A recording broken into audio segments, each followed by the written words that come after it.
Bonjour et bienvenue à C2J Talk, une série d'entrevues avec des professionnels et des experts éminents et chevronnés qui visent à explorer les défis de gouvernance soulevés par les nouvelles technologies de modification du climat, telles que l'élimination du CO2 ou la modification du rayonnement solaire. Je suis Janus Pastor, le directeur exécutif de l'initiative Cournagis sur la gouvernance du climat, et je m'adresse aujourd'hui à Vera Songwe, qui est la secrétaire exécutive de la Commission économique pour l'Afrique des Nations Unies, la CEA. Cette commission a pour but d'encourager le développement économique des États membres, d'encourager l'intégration régionale et de promouvoir la collaboration internationale pour le développement en Afrique. Avant de rentrer dans cette commission, Vera a été la directrice de la coopération financière internationale dans le département de l'Afrique et elle a auparavant occupé différents postes dans la Banque mondiale en tant que directrice de pays pour la Gambie, la Mauritanie, le Sénégal et la Guinée-Bissau, entre autres. Elle a également été conseillère du directeur exécutif de la Banque mondiale pour l'Afrique. Elle a également été chercheuse invitée dans les universités aux États-Unis, au Minnesota et en Californie du Sud. Je suis très heureux d'être avec vous aujourd'hui, Vera. Merci beaucoup, Janus. Et moi aussi, je suis très heureuse d'être là et j'avais vraiment hâte de participer à cette série d'entretiens C2J Talk. Merci. Nous allons commencer par une question d'ailleurs très importante. Pourriez-vous nous en dire plus sur le travail accompli par la Commission économique pour l'Afrique des Nations Unies et plus précisément sur la façon dont elle s'attelle à aider les pays de la région pour lutter contre les changements climatiques? Dans cette commission économique pour l'Afrique, nous sommes heureux d'être l'une des seules institutions qui travaille sur tout le continent africain. En réalité, nous travaillons de l'Algérie au Zimbabwe et de Dakar à Djibouti, comme j'ai l'habitude de dire.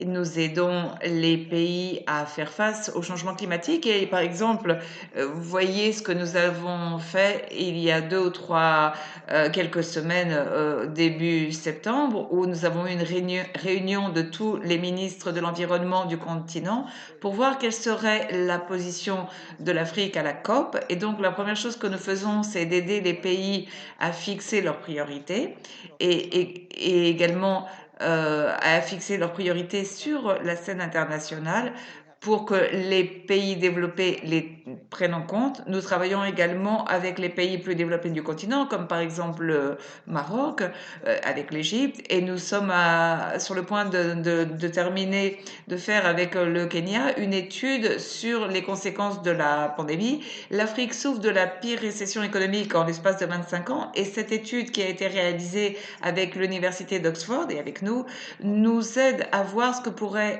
être une relance verte. Et différentes études montrent que l'Afrique du Sud, par exemple, pourrait recevoir 120% de plus de valeur ajoutée si elle avait une croissance durable, 30% de plus de postes de travail, et le même chiffre serait applicable à la République démocratique du Congo. Donc, bien entendu, que les changements climatiques sont une question très importante. Les engagements acquis par les pays pour 2050 sont très importants, mais il faut surtout travailler avec les pays pour voir comment on articule ces objectifs dans la réalité, et pour ceci, le financement est primordial. Donc, nous prenons que soient allouées des ressources pour les pays africains en vue de leur développement et de la lutte contre les changements climatiques. Ceci est très intéressant car vous parlez de la relance verte après le Covid et d'atteindre les objectifs climatiques. Voyez-vous des avancées dans la région pour pouvoir intégrer véritablement ces idées? Oui, les deux les plus faciles, va-t-on dire, sont celles de choisir et opter pour les énergies renouvelables. Il y a actuellement un grand manque en la matière sur le continent. Donc, l'une des choses sur lesquelles nous travaillons, c'est justement de rassembler les financements nécessaires pour investir dans les énergies renouvelables. C'est l'une de nos priorités et beaucoup de pays s'attellent à ceci. Par ailleurs, nous devons travailler dans les régions rurales. Et donc, il faut voir comment nous pouvons utiliser les ressources hydriques et les technologies pour l'agriculture afin d'être plus efficaces dans ces régions. Et non seulement c'est la chose correcte à faire, mais c'est aussi ce qui a un sens et une raison économique, car le retour de ce type d'investissement sur la préservation et l'utilisation des énergies renouvelables est très élevé, tout comme le retour sur des ressources hydriques suffisantes. Donc, on peut faire donner ces connaissances aux personnes, et aux agriculteurs, et le secteur privé est très friand de ceci. Vous avez parlé du large éventail du pays que l'on peut trouver en Afrique. Il y a des pays qui sont émergents et des pays qui ont des économies plus développées. Et comment peut-on encourager la collaboration entre des pays si différents? Par exemple, les changements climatiques est-il un facteur d'unité et d'unification dans cette région du monde? Eh bien oui, il me semble que oui, que c'est une façon de rassembler les pays de la région. Je vais vous en donner un exemple. Le Sénégal mm, fait partie d'une autorité d'exploitation énergétique qui rassemble 5 ou 6 pays de la région autour du bassin hydrographique occidental du continent africain.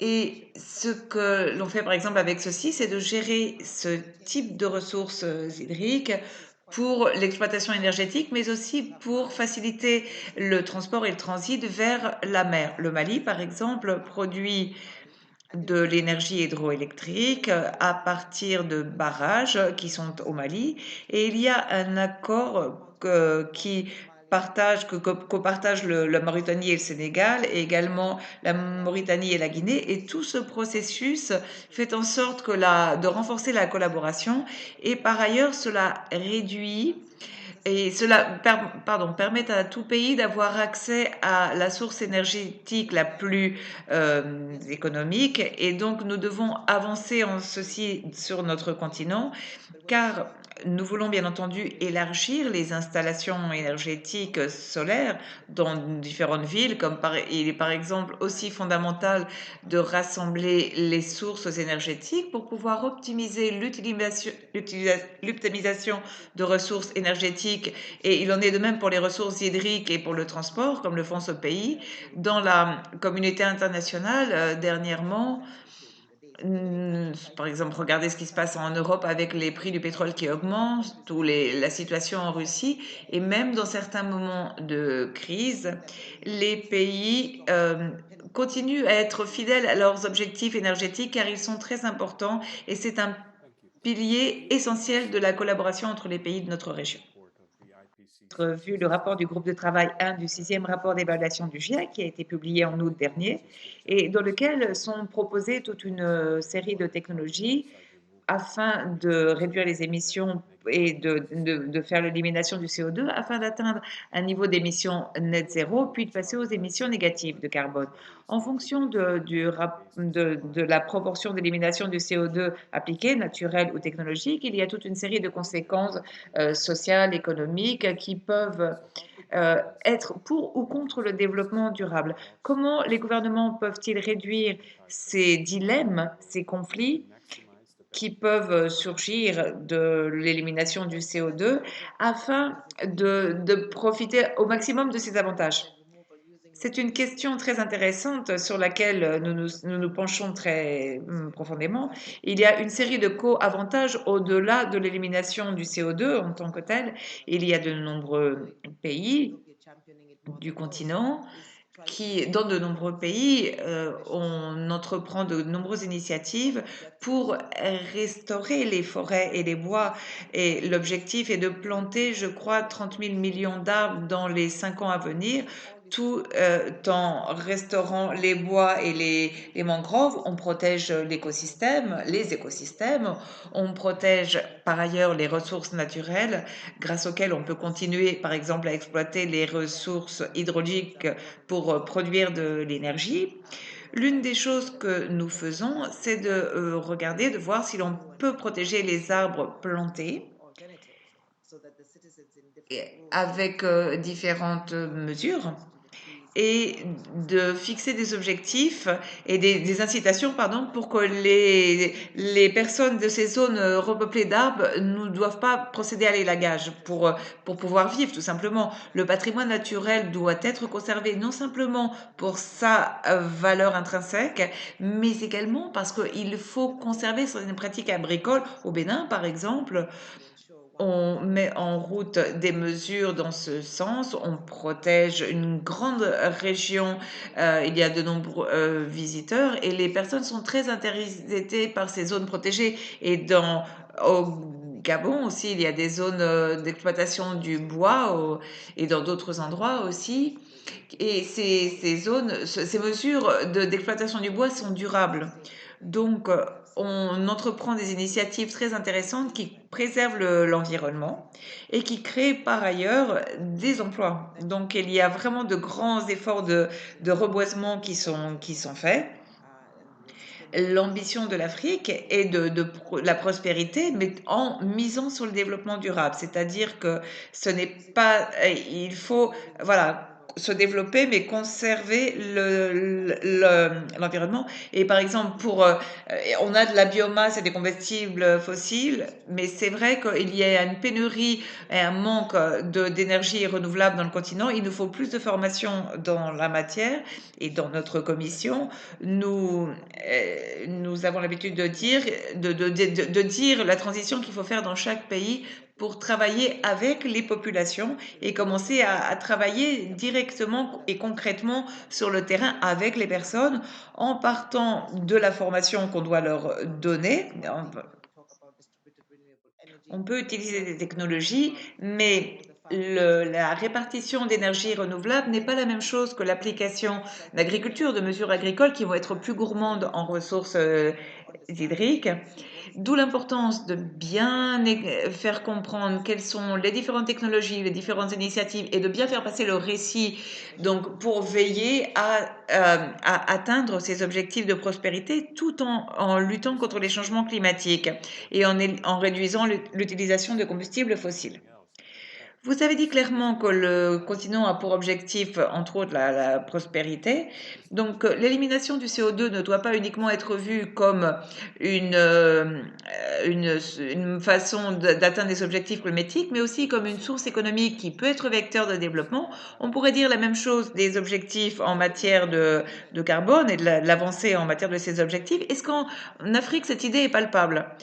Oui, il me semble qu'en Afrique s'impose ce récit selon lequel on doit prendre des décisions sensées du point de vue du climatique, mais dont les incitations sous-jacentes sont de mieux vivre. Je cite en général les villages qui vivent dans les tourbières du bassin du Congo, où il y a des maladies qui sont transmises par l'eau, où les personnes n'ont pas de l'eau directement. Il faut qu'ils parcourent des kilomètres et des kilomètres pour avoir accès à de l'eau propre.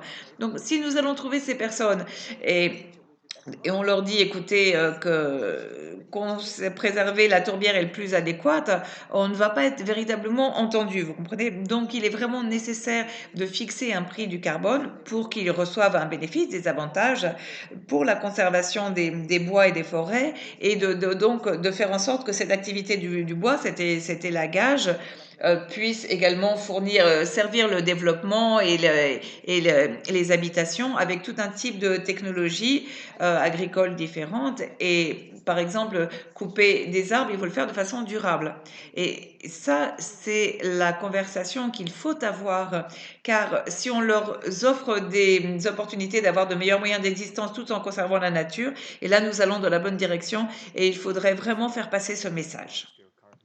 De nombreuses idées sur la façon d'atteindre l'élimination du CO2 à grande échelle, que ce soit par des solutions fondées sur la nature ou technologiques, mais toutes s'accompagnent de certaines difficultés, dont celle de la permanence.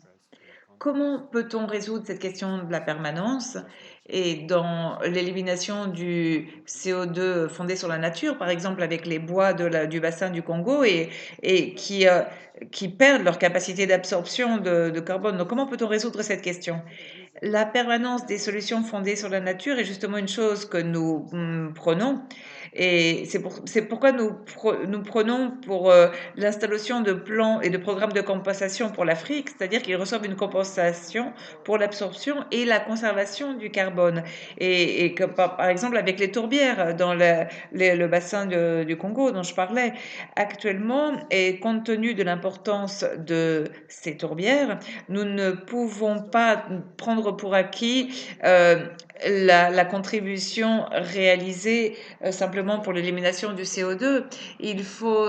Nous croyons il faut qu'on stocke environ 30 milliards de carbone dans les tourbières du Congo, mais il faut également un programme de conservation au niveau mondial afin de garantir la protection de cette région du monde, car faute de ceci, nous serions à un seuil bien supérieur à celui du réchauffement climatique de 1,5 degré.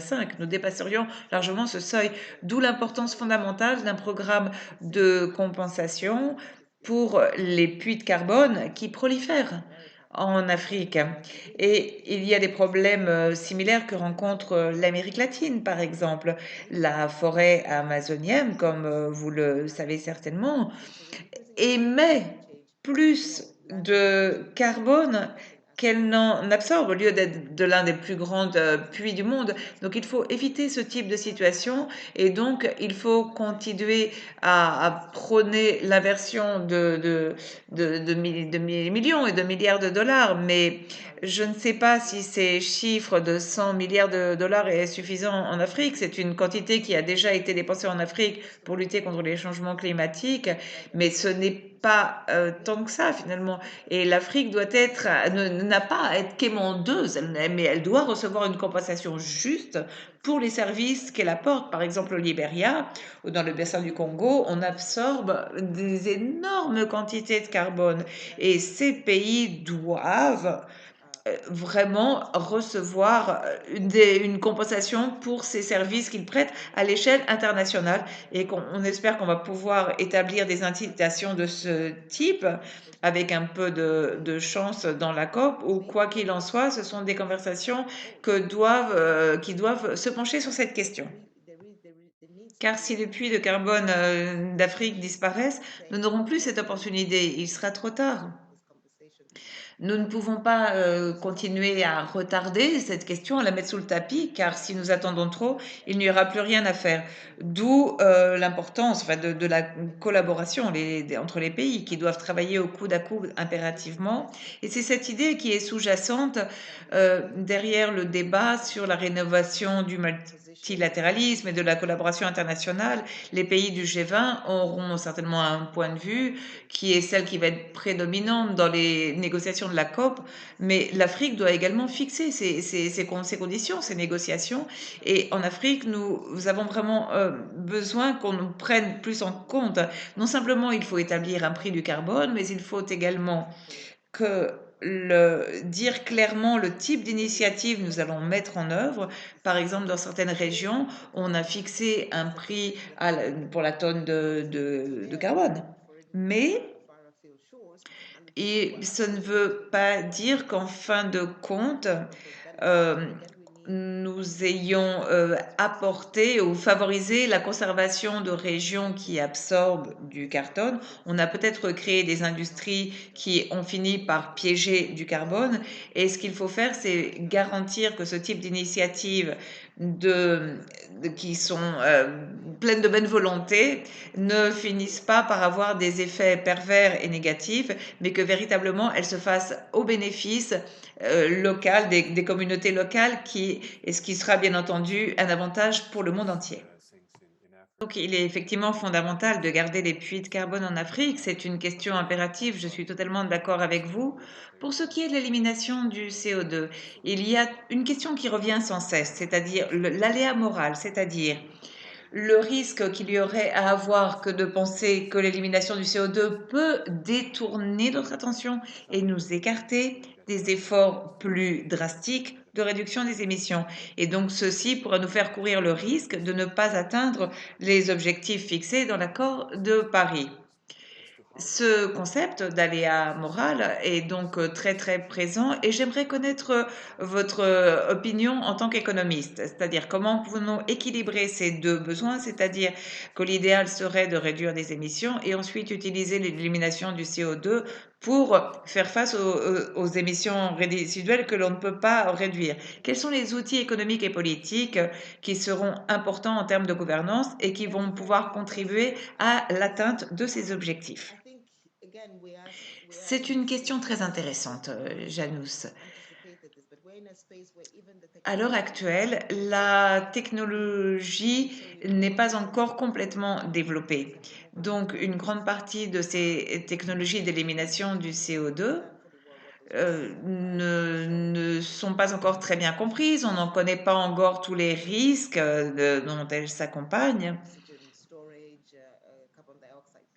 On ne sait pas exactement ce qu'il en est de stockage et de piégeage du carbone direct de l'atmosphère. Donc, la bioénergie avec captage et stockage du carbone et ce type de technologie sont positives, mais elles demandent de très nombreuses ressources. Il faut également beaucoup de terre, de sol pour le faire, qu'il va falloir utiliser et que ces terres, on voudrait les utiliser pour planter des arbres, pour que les forêts et les bois et les forêts soient plus grandes. Donc il y a de nombreuses questions, de nombreux points d'interrogation que nous devons résoudre pour voir quels sont les éléments qui entrent en conflit, on va dire, les uns avec les autres. Il faut également voir ce qu'il en est de l'agriculture, voir si on va consacrer une grande quantité de terrain et de terre pour le captage de carbone avec ces technologies et donc de bio-ingénierie pour l'agriculture. Donc, par exemple, avec des cultures génétiquement modifiées, mais tout ceci est encore à l'étude. Donc, il faut voir quelle est la relation coût-bénéfice, il faut voir quelles en sont les conséquences, et il faut pour ceci des recherches plus détaillées en la matière et plus d'investissements en recherche et développement. Et les pays qui ont des ressources les utilisent justement pour la recherche et développement qui sont liés au marché émergent, qui ne sont pas toujours appropriées de façon géographique et donc surgissent des questions comme celle de l'aléa moral, eh bien oui, si cette technologie peut être très bonne ou peut très bien fonctionner en Californie, peut-être, mais ça va peut-être pas être le cas dans le bassin du Congo ou au Bénin. Et si, si on force, si j'implante cette technologie au Bénin et qu'au Congo, mais que les bénéfices se vont ressentir en Californie, quel est véritablement l'avantage que peuvent avoir ces pays comme le Congo et donc il faut être plus transparent à la matière, il faut que nous ayons plus d'informations. Il y a toujours eu un certain type de normes, de règles que l'on peut appliquer aux technologies d'élimination du CO2, mais il est vraiment fondamental de fonder une plateforme qui unifie tout ceci pour pouvoir délibérer et discuter du fonctionnement de ces technologies et de voir quelles en sont leurs différentes conséquences. Parlons maintenant de température. Y compris dans un scénario de faibles émissions qui envisage d'atteindre le niveau d'émissions net zéro en 2050 et qui dispose ensuite de l'élimination du CO2 nécessaire pour continuer à réduire les émissions jusqu'à la fin de notre siècle, eh bien malgré tout, on envisage un réchauffement climatique d'1,5 degré. Que l'Afrique peut-elle faire pour aborder, pour faire face aux conséquences d'un tel réchauffement, une telle augmentation des températures?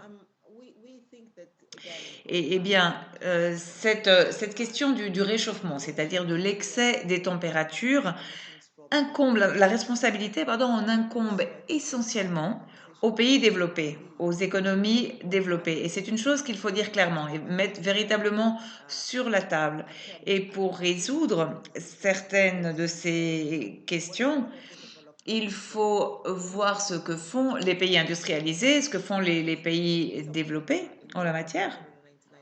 L'Europe, par exemple, si on parle d'émissions, l'Europe émet 353 milliards de tonnes de carbone, les États-Unis 395 milliards, l'Inde, la Russie 101 milliards de tonnes. Mais toutefois, l'Afrique n'en émet que 43 milliards.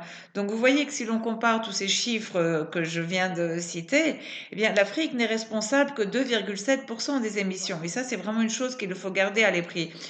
Prenons les chiffres également de la Chine, 20 milliards de tonnes qui sont émises. Et c'est un pays qui compte de plus en plus sur la scène internationale, qui a de plus en plus de responsabilités dans les émissions. Donc il faut vraiment mettre tous ces chiffres en relation et en perspective. Et tous ces pays que j'ai cités émettent très largement, alors que l'Afrique, et bien non, le continent africain, émet très peu d'émissions. Donc, lorsque l'on envisage ce que doivent faire les Africains, ce que doit faire le continent, eh bien, simplement, on va pouvoir atteindre avoir une conversation durable et juste sur les émissions de carbone si en Afrique, on constate que toute initiative mise en place va nous aider à mieux vivre et à avancer vers les objectifs de développement durable. Il faut voir comment nous pouvons nous adapter, comment être plus résilients, comment on va extraire les ressources nécessaires. Il ne suffit pas de dire aux Africains, allez, arrêtez de faire ci et de faire ça. Non, non, nous avons besoin de ressources que nous allons pouvoir utiliser pour mieux faire les choses. Et ces ressources ne sont pas nécessairement venir sous forme d'aide, et je veux le dire vraiment très clairement. C'est le message que je veux transmettre. Cela peut être des ressources qui compensent l'Afrique pour le travail de conservation des zones naturelles qu'elle effectue et ce n'a pas été fait dans d'autres régions du monde. L'Union africaine et d'autres entités travaillent avec différentes institutions pour que les pays africains puissent être plus résilients, pour qu'ils comprennent d'où proviennent les émissions et pour pouvoir consolider la préservation des écosystèmes et faire vraiment prendre à bras le corps cette question. Je n'ai pas de chiffres, je n'ai pas de baguette magique, de solution magique pour cela, mais nous devons vraiment voir quels sont les antécédents et quelle est la situation dans laquelle se trouve l'Afrique pour voir comment nous pouvons avancer. Merci. Continuons à parler de température. À l'heure actuelle, euh, les tendances indiquent que nous allons dépasser ce réchauffement climatique de 1,5 degré et même de 2 degrés de réchauffement donc climatique en fonction de la rapidité avec laquelle nous allons pouvoir ou non réduire les émissions. Et on envisage des alternatives pour refroidir les températures en reflétant davantage de lumière solaire vers l'espace. Ceci est les mesures sont englobées dans la modification du rayonnement solaire qui inclut par exemple l'éclaircissement des nuages marins ou l'injection d'aérosols dans la stratosphère. Comment peut-on équilibrer les bénéfices et les opportunités que peuvent provoquer ces opportunités face aux risques qu'il y a à ne rien faire ou à le faire pour le changement climatique? Et comment l'Afrique participe-t-elle à ces discussions sur la modification du rayonnement solaire? J'aime beaucoup que vous souligniez la participation de l'Afrique d'une façon juste et équitable, c'est fondamental. Il faut également être très important, équitable et transparent. Nous avons besoin de ces trois éléments pour avoir un débat, une conversation véritablement authentique et utile sur la modification du rayonnement solaire. Nous devons être très prudents car les technologies de modification du climat s'accompagnent de conséquences que nous ne comprenons pas encore très bien, d'où le besoin de voir où nous allons utiliser ces technologies, car beaucoup d'entre elles sont très nouvelles. On n'en connaît pas très bien on n'en connaît pas bien les conséquences, et nous parlons de ces questions alors que nous ne savons pas véritablement quels sont les chiffres. Quel carbone, par exemple, a été absorbé? Quelle est la quantité que pourrait refléter dans l'espace? On n'a pas véritablement de chiffres concrets qui nous permettent de maintenir un débat sérieux sur cette question. Donc, nous ne pouvons pas savoir ce que l'on fait véritablement. Par exemple, avec l'ensemencement des nuages que l'on pratique déjà depuis des années et dont on ne connaît pas véritablement les conséquences qu'il y a eu. Et nous devons, je le répète, voir si on améliore les moyens d'existence. Nous voyons par exemple beaucoup de changements avec les maladies zoonotiques, par exemple. Il y a eu aussi récemment, on a vu des infestations de criquets pèlerins qui se sont produites à une saison qui n'est pas la normale, entre guillemets. Il faut voir quelles sont les technologies qui ont été utilisées, voir si elles ont eu des conséquences sur ces régions et quelles sont les conséquences qu'elles peuvent avoir sur d'autres pays. Et il serait fondamental de fixer une série de normes et que ces technologies atteignent ces normes avant d'être appliquées. En Afrique, y a-t-il un certain intérêt ou des débats sur ces expériences? Non, non, non, vraiment pas. D'où le besoin d'avoir un espace multilatéral pour pouvoir mener à bien ces discussions, ces débats, ces conversations, car il y a des pays qui font des expériences et il faut vraiment savoir ce que cela suppose pour tous. Nous arrivons à la fin de notre entretien et j'aimerais vous demander quelque chose de personnel. Ça a été une année très difficile, une des années les plus difficiles. La pandémie a eu des effets dévastateurs en Afrique et nous avons également les conséquences des changements climatiques et qui plus est, vous, comme en tant que fonctionnaire international, avez dû vous occuper de toutes ces questions. Donc, consciente de la gravité des problèmes auxquels nous sommes face, comment arrivez-vous à maintenir l'espoir et quelle est la philosophie sur laquelle vous appuyez votre façon de penser et sur laquelle vous basez vos actions? Eh bien, je me dis toujours que si nous arrivons à appliquer des politiques adéquates, nous pourrons améliorer la vie de tant de personnes. Comme vous l'avez dit, le Covid a fait des ravages et a vraiment menacé très fortement de nombreux pays. Et lorsque nous sommes face à une crise comme celle-ci, il faut voir vraiment quel est notre objectif. Notre objectif, c'est d'améliorer la vie des gens et donc à travers différentes technologies et initiatives. Mais nous avons besoin de paix, nous avons besoin d'emploi sur notre continent. Si nous n'avons pas de stabilité, si nous n'avons pas d'emploi, nous n'allons pas pouvoir aller de l'avant. Donc toute question qui est abordée à l'intérieur du changement climatique doit intégrer la façon d'améliorer la vie des gens et leurs moyens d'existence pour que nous ayons un avenir plus durable et plus prospère. Et c'est l'objectif aussi. Et donc nous voulons en faire en sorte que tout le monde nous aide à atteindre les objectifs de l'agenda 2030. Nous avançons à petits pas, peu à peu, mais nous nous rapprochons de cet objectif. Eh bien, merci beaucoup d'avoir participé à cet entretien. C'est moi qui vous remercie. Au revoir.